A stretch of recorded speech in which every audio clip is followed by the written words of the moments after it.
It was my first day working at the bookstore, a quaint little shop tucked into the corner of an old building downtown. From the outside, it looked like any other small business. Aged brick walls, big display windows filled with paperbacks, and a faded sign swinging in the breeze. I was excited. I loved books, and working here seemed like a dream. It was a quiet gig, with the occasional customer drifting in and out, and the owner, Mr. Langley, seemed nice enough when I met him. I arrived early that morning, eager to make a good impression. The inside of the store had the classic old bookstore vibe, the faint smell of paper and ink, shelves crammed with books from floor to ceiling, and a worn wooden counter that looked like it had seen years of use. Mr. Langley gave me a brief tour of the place before retreating to his office in the back, leaving me to manage the front desk. The day went by uneventfully at first. I organized some shelves, greeted a handful of customers, and familiarized myself with the inventory. It was the kind of peaceful, slow-paced job that let me think while I worked. By the afternoon, things had quieted down even more, and I found myself with nothing to do but flip through a book at the counter. That's when I noticed the door. It was small, almost hidden behind a stack of boxes near the back of the store, and I hadn't paid much attention to it before. It was wooden, dark, and slightly weathered, with a heavy padlock securing it shut. Curiosity got the better of me, and I wandered over to take a closer look. The door was solid, but it didn't seem to match the rest of the shop. There was something about it that felt out of place. I looked around to make sure Mr. Langley wasn't watching before crouching down to examine it. The lock looked old, rusted in places, but it was sturdy. It struck me as strange. Why would a simple bookstore need a locked door like this? What could possibly be back there? My mind immediately started imagining hidden storage, maybe a dusty cellar filled with old first editions or some kind of forgotten part of the building. But something about it felt weird. I wasn't sure why, but standing in front of that door made me uneasy, like I wasn't supposed to be there. Just as I was about to walk away, Mr. Langley appeared from the back, his eyes narrowing slightly when he saw me standing near the door. "That's locked for a reason," he said, his voice firmer than it had been earlier. "There's nothing back there you need to worry about, just old storage." I nodded quickly, feeling a bit embarrassed for snooping. "Sorry, I was just curious." He gave me a tight smile. Curiosity can be dangerous in a place like this. His words hung in the air for a moment, and I couldn't tell if he was joking or serious. Either way, I decided it was best to steer clear of that door. I returned to the front of the shop and spent the rest of the afternoon organizing books, trying to shake off the strange feeling Mr. Langley's comment had left me with. As the evening approached, Mr. Langley came up to the counter with his coat in hand. "I'm heading out for the day," he said. "You'll close up tonight. Should be pretty quiet. Just make sure to lock the front door and turn off the lights when you leave." I nodded, hiding the fact that I was a little nervous about being left alone on my first day. "Got it." He left with a quick nod, and soon the shop was eerily silent, save for the occasional creak of the old floorboards beneath my feet. I busied myself with tidying up, trying to pass the time until closing. But as the hours ticked by and the last bit of daylight faded, the atmosphere in the bookstore seemed to shift. The air felt heavier, thicker somehow, and every little noise seemed louder than it should have been. I chalked it up to first-day jitters and kept working, but that uneasy feeling lingered. It wasn't long before I heard it. A soft thud, almost like something being dropped, came from the back of the store. My heart skipped a beat as I strained to listen. The sound came again, this time a little louder. It was coming from the direction of the locked door. I put down the stack of books I was holding and cautiously made my way to the back. The closer I got to the door, the more I realized the sound wasn't random. It was rhythmic, thud, pause, like someone was knocking from the other side. My mouth went dry as I stood in front of the door, staring at the rusted padlock. The knocking stopped suddenly, leaving only the faint hum of the overhead lights. I told myself it was probably nothing, just the old building settling, or maybe a draft pushing something against the door. But then I heard it again. A faint whisper, barely audible but unmistakable, came from behind the door. I couldn't make out the words, But the voice sounded weak, almost pleading. My heart raced, and every instinct told me to turn around, walk away, and forget about it. But I couldn't. I had to know. I reached for the padlock, expecting it to be ice cold under my fingers, but it wasn't. It felt normal, just a lock. I tugged on it, testing its strength, but it didn't budge. The door remained firmly closed, and the whispers stopped. Taking a shaky breath, I backed away, my mind racing with possibilities. Was someone trapped back there, or was it just my mind messing with me? I wanted to believe the latter, but I couldn't shake the feeling that something wasn't right. I grabbed my phone and typed out a quick text to Mr. Langley, asking if everything was okay and mentioning the strange noises. He didn't reply right away, so I decided to finish my tasks and leave as soon as possible. But the noises didn't stop. As I was shelving the last few books, I heard another thud, followed by a scraping sound, like something heavy being dragged across the floor. This time, it was louder, more distinct. The whispers returned too, though I still couldn't make out what they were saying. I looked at the time, still another hour until closing. That's when I got the text back from Mr. Langley. All it said was, "Do not open the door." My stomach tightened and my hands shook as I reread the message. He hadn't explained why, hadn't given any context, just a direct, almost panicked warning. I stared at the door, my mind racing with questions. If there was nothing back there, why did he feel the need to send that message? Another thud, this time followed by a low groan, echoed from behind the door. My breath caught in my throat, and I found myself slowly backing away. I didn't care what was making the noise anymore. I just wanted to be out of that store. I hurried to the front, flicking off the lights and grabbing my bag. But as I reached for the front door, a loud bang came from the back. It was as if something heavy had been thrown against the door, rattling the shelves nearby. I froze. Then, without warning, the padlock clicked. The sound was so quiet, so subtle, but I heard it clear as day. I turned around just in time to see the padlock slip from the latch and fall to the floor with a metallic clang. I didn't wait to see what happened next. I ran. Out the door, down the street, not stopping until I was safely in my car with the doors locked. My hands trembled as I tried to process what had just happened. I never went back to that bookstore. A week later, I heard it had closed down. No explanation, no announcement, just boarded up overnight. I never found out what was behind that door, and honestly, I don't want to know. But sometimes late at night, when everything is quiet and still, I think about the whispers, about the way the door unlocked itself. And I wonder if, somewhere in that dark, forgotten place, the door is still standing, waiting for someone else to open it and release whatever is in there. I started at the law office on a cold Monday morning in November. You know how it feels when you start a new job, the jitters, the excitement, the overwhelming need to not screw things up on your first day? That was me, standing there in front of this small, slightly run-down building that looked more like a house than an office. I wasn't exactly sure what kind of law firm I was walking into. The ad hadn't provided many details, just a generic description of administrative tasks and occasional errands. But the pay was decent, and I needed the money. The inside of the building felt just as old as the outside. The walls were covered in faded wallpaper that might have been from the 70s, and the furniture looked like it had seen better days. There was a distinct musty smell, like the place hadn't been aired out in a while. "Welcome, you must be Tiana," said a voice from behind me. I turned to see a woman in her mid-50s standing in the hallway. Her name was Janet, the office manager, and she had that no-nonsense attitude that made you feel like you needed to walk on eggshells around her. She didn't smile much either, just looked at me like she was sizing me up. "Come on, I'll show you where your desk is," she said, turning and walking down the narrow hallway. The office was small, only a handful of rooms. There was the main office where Janet worked, and then a few other rooms I assumed were for the lawyers. My desk was tucked into a corner near the back, right by a window that looked out onto an alley.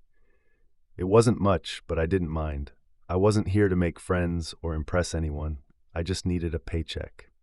Janet didn't waste any time showing me the ropes.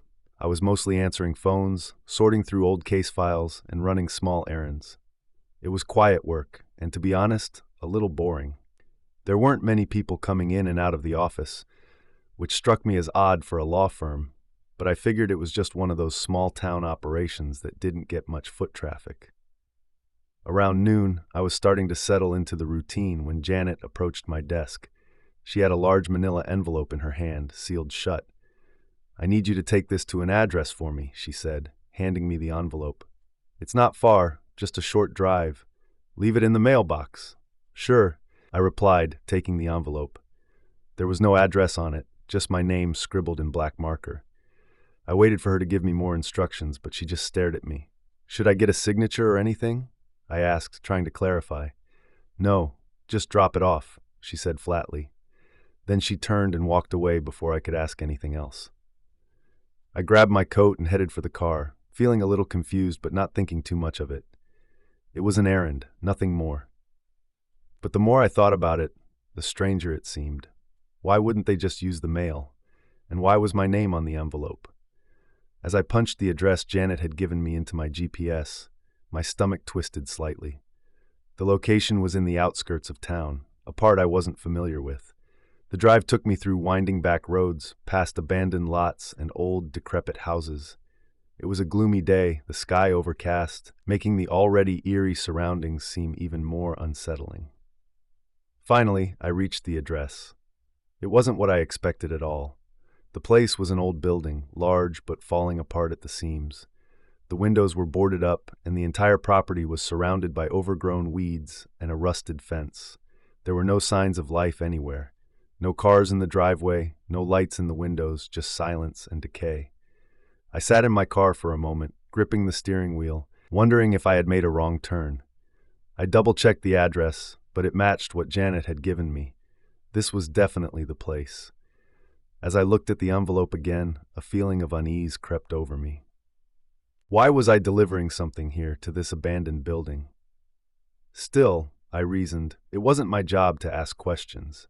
Maybe this was some legal matter, and they just needed the package left here for whoever owned the place. With a deep breath, I stepped out of the car and made my way to the front gate. The mailbox was old and rusted, barely hanging onto the post, but it was there. I slipped the envelope inside and was about to walk back to the car when I heard a creak. I froze, turning toward the sound. It came from one of the upstairs windows, one of the few that wasn't boarded up. I scanned the dark, cracked glass, but I didn't see anything at first. Then I noticed it, a shadow barely visible in the dim light. Someone was standing there, watching me from the second-floor window. My heart leaped into my throat, and I quickly turned and hurried back to my car. As I fumbled with the keys, I looked up again, but the figure was gone. The window was empty now, just a dark void staring back at me. I started the car and sped away, my hands shaking on the steering wheel. Something wasn't right. I couldn't put my finger on it, but that place, whoever was watching me, it wasn't normal. When I got back to the office, Janet didn't even ask if I had delivered the envelope. She just nodded when I walked in and went back to her work as if nothing had happened. That night, I couldn't stop thinking about the figure in the window. The way they had just stood there, watching me. I convinced myself it was probably nothing. Maybe someone was squatting in the building and I had startled them, but deep down, I couldn't shake the feeling that there was more to it. The next day, things got even stranger.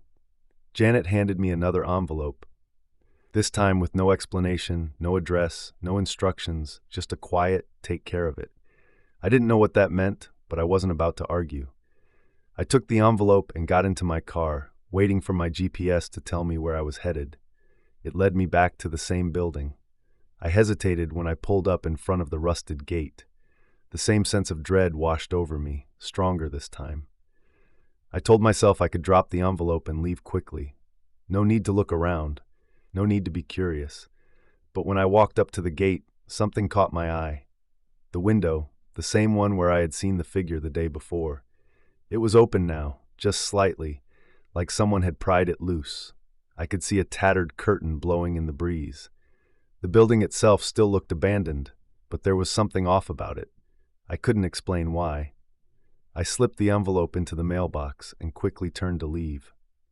But before I could take 2 steps, I heard it again, a creak from the window. This time, I didn't look back. I ran to my car, threw the door open, and sped off without a second thought. When I got back to the office, Janet was waiting for me. She didn't say a word, just gave me that same strange look, like she knew something I didn't. I wanted to ask her about the building, about the person I had seen, but something held me back. Later that night, I couldn't stop thinking about the open window. Why had it been closed before, and who was watching me? I called a friend, someone who had lived in the town for a long time, and asked them about the building. After a long pause, they told me that the place had been abandoned for years. No one had lived there since a fire had gutted the inside a decade ago. It was condemned, unsafe, and no one went near it anymore.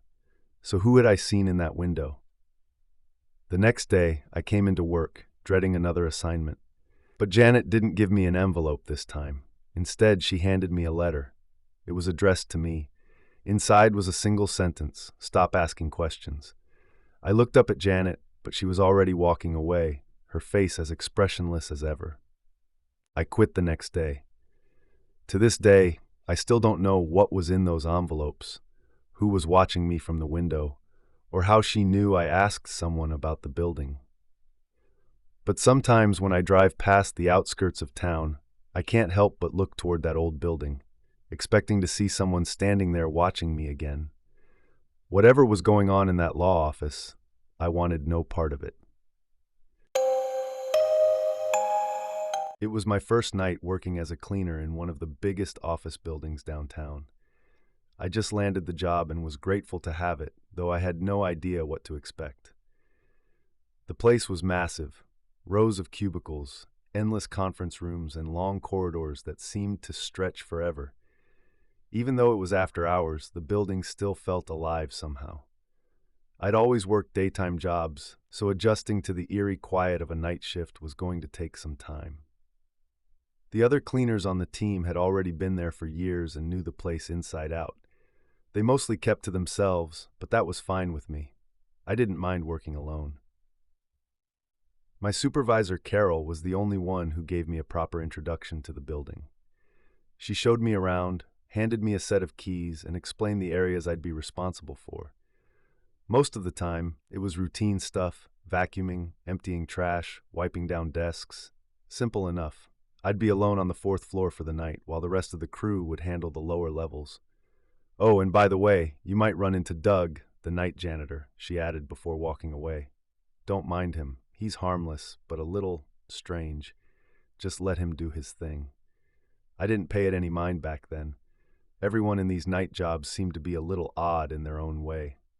I figured Doug would just be another quiet guy, keeping to himself while he mopped floors or fixed whatever needed fixing. But from the moment I met him, I could tell something was off. He had this unsettling way of looking at you, too long, too intense, like he was studying every inch of you for no reason. When he first approached me, it was sudden, almost out of nowhere. I was in one of the break rooms, wiping down a table, when I turned around and there he was, standing in the doorway. "Hi there."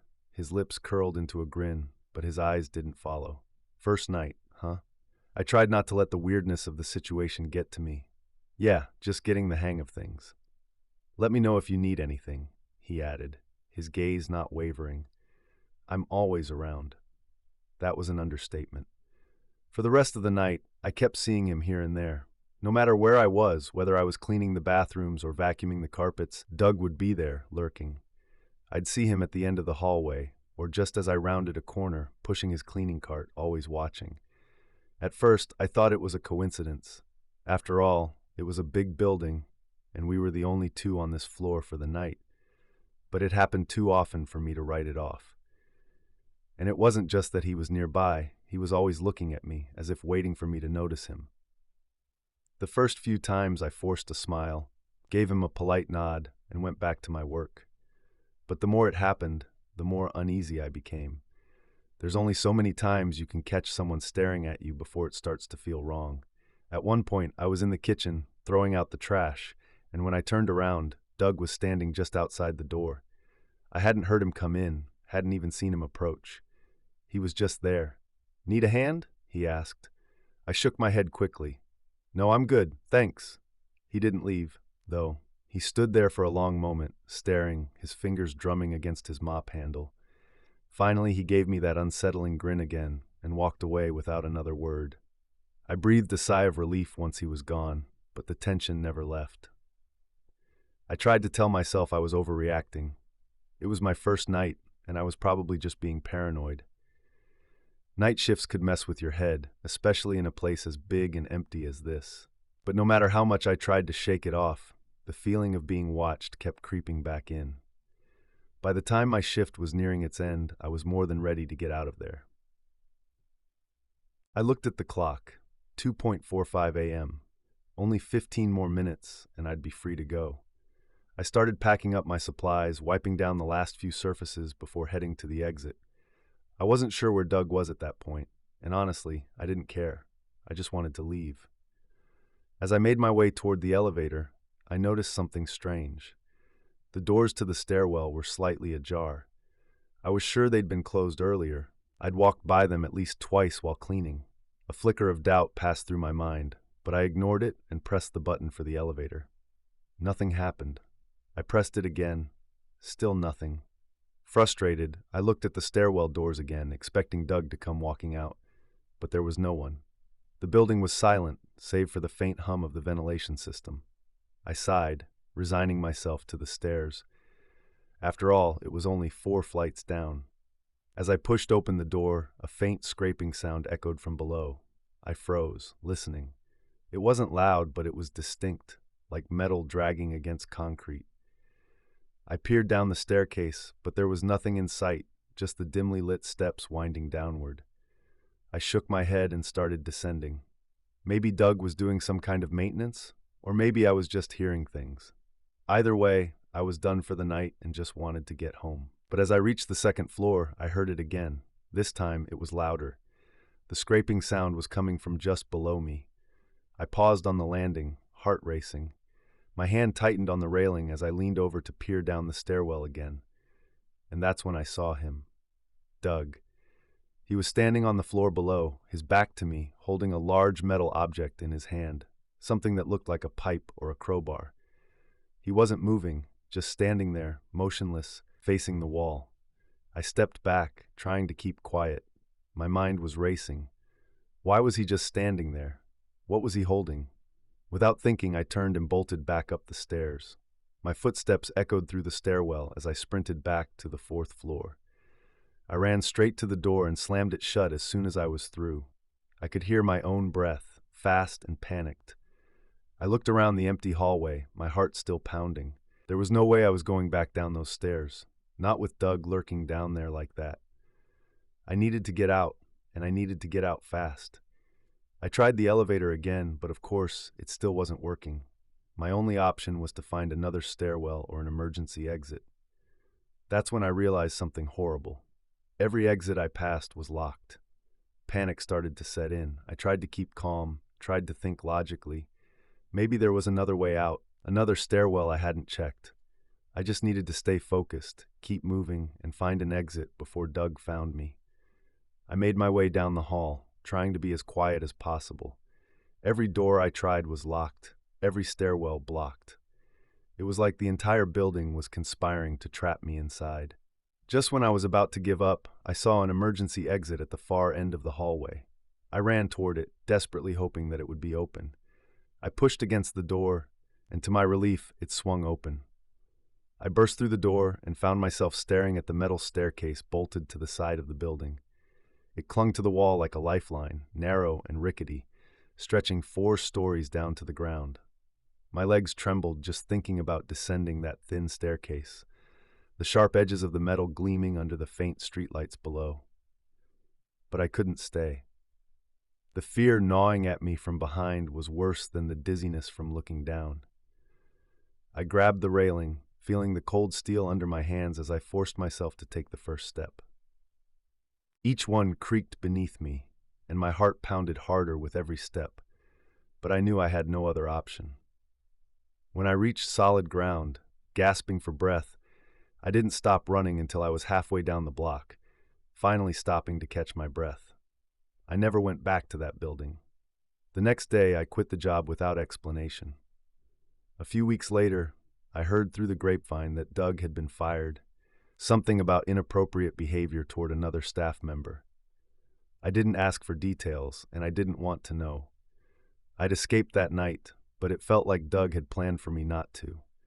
And to this day, I wonder what would have happened if I hadn't made it out in time. On my first day at the care home, I didn't really know what to expect. I'd worked a few jobs before, but this was my first time working the night shift in a place like this. I had imagined it would be peaceful. I'd take care of some elderly residents, help them to bed, and spend most of my shift in the quiet halls. Maybe even catch up on a few chapters of the book I had stashed in my bag. I was wrong. The care home was bigger than I'd thought. I arrived around 10 p.m., just as the day shift was leaving. Denise, the owner of the place, was waiting for me at the front desk, a clipboard in hand, her face pulled into that tired but friendly smile you see in people who've worked these kinds of shifts for far too long. She gave me the rundown, my responsibilities for the night, the layout of the building, and which residents needed extra care. "There are a few you'll want to keep an eye on," she said, flipping through her papers. "Mrs. Harding, for one. She's on the second floor, room 207. Lovely lady, but she gets confused at night. Sometimes thinks her husband's still around and well." Denise paused, her eyes flickered toward the darkened corridor behind her. "Just make sure she's comfortable." At first I thought it was a lot to take in all at once, but I went along. "Is that it? Anything else I should know?" Denise hesitated, then shook her head.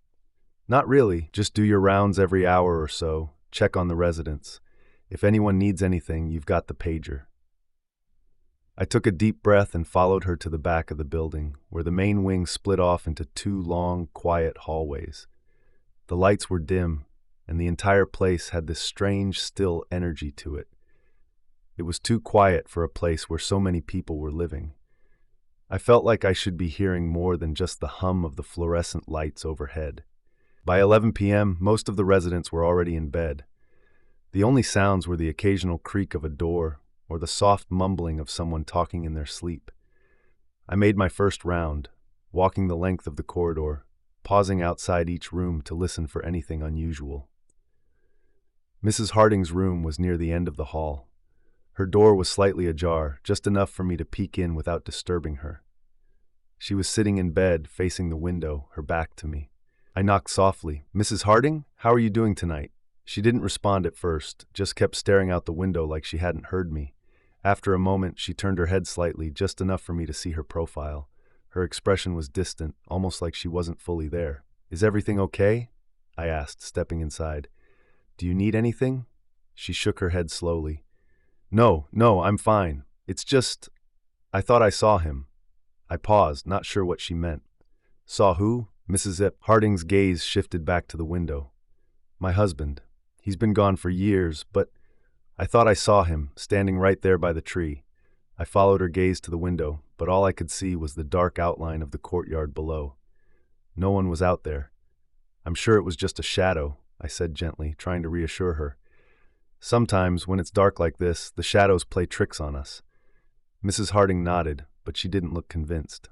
Maybe that's all it was. I stayed with her for a few more minutes, just chatting quietly until she seemed calmer. By the time I left, she was lying back in bed, her eyes closed, though I could tell she wasn't asleep yet.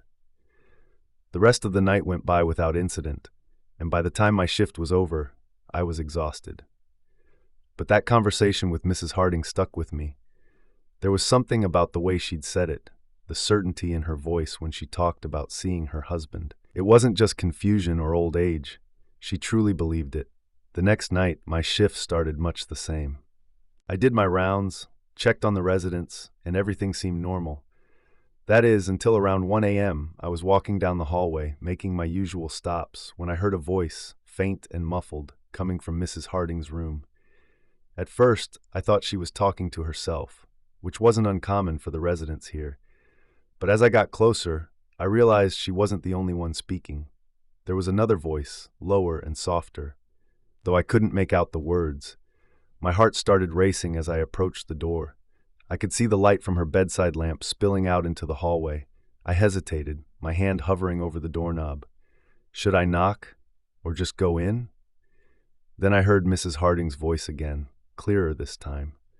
"Who are you talking to?" she asked, her tone filled with confusion. There was a pause, then the low voice replied, though I still couldn't make out what it was saying. I pushed open the door, my pulse quickening. Mrs. Harding was sitting up in bed, her eyes wide with fear, staring at the far corner of the room. There was no one else there. "Mrs. Harding?" I stepped inside, trying to stay calm. "Is everything okay?" She looked at me, her face pale. "The man? He's in the corner. He's been standing there, watching me." I looked at the corner, my stomach twisting into knots. It was empty, just a shadow cast by the lamp on her nightstand. "There's no one there," I said softly. "It's just a shadow. You're safe." Mrs. Harding shook her head, her eyes never leaving the corner. "No, he's there. I can see him. Why can't you see him?" I didn't know what to say. I stood there for a moment, frozen, unsure of how to comfort her. Eventually, I walked over to the corner and waved my hand through the air, showing her that it was empty. "See, there's no one here." But Mrs. Harding wasn't convinced. She clutched the blanket tightly. "He's still there," she whispered. I didn't argue with her. Instead, I sat with her for a while, talking softly until she finally calmed down and fell asleep. But even as I left her room, the unease settled deep, and I couldn't shake it off. That night, I kept hearing things. Faint whispers, soft footsteps, even when no one was around. It was as if the entire building was alive with some unseen presence. By the time my shift ended, I was on edge. I hurried out of the building, grateful for the fresh air and the sight of the rising sun. But the experience with Mrs. Harding stayed with me. There was something about the way she had stared at that empty corner, something about the fear in her voice that made me question everything I thought I knew about the care home. I went back the next night, determined to shake off the unease. But things only got worse. It was around midnight when I heard it again, the low, muffled voice coming from Mrs. Harding's room. This time I didn't hesitate. I ran down the hallway. When I reached her door, I found it wide open. Mrs. Harding was sitting in bed, her eyes wide with terror, staring at the same corner as before. "He's back," she whispered. "He's standing right there." I looked into the corner, my skin prickling with dread. It was empty, just like the night before. But this time, something felt different. The air in the room was thick, heavy, like it was pressing down on me. I could feel it. Something was there, even if I couldn't see it.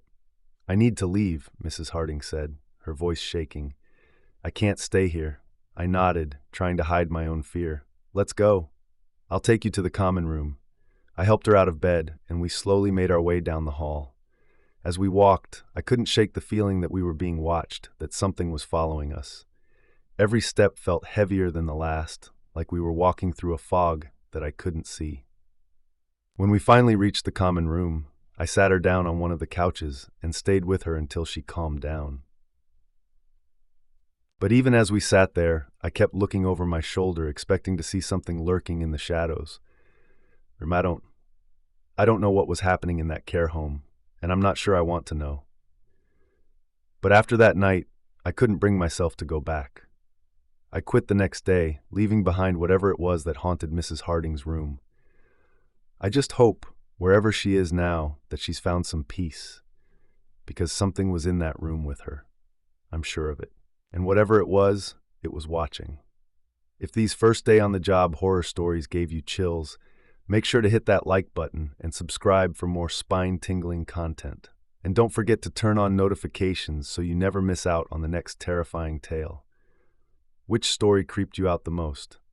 Drop it in the comments below. I'd love to hear it. Stay safe, and remember, trust your instincts, especially on your first day. Thanks for watching, and I'll see you in the next nightmare.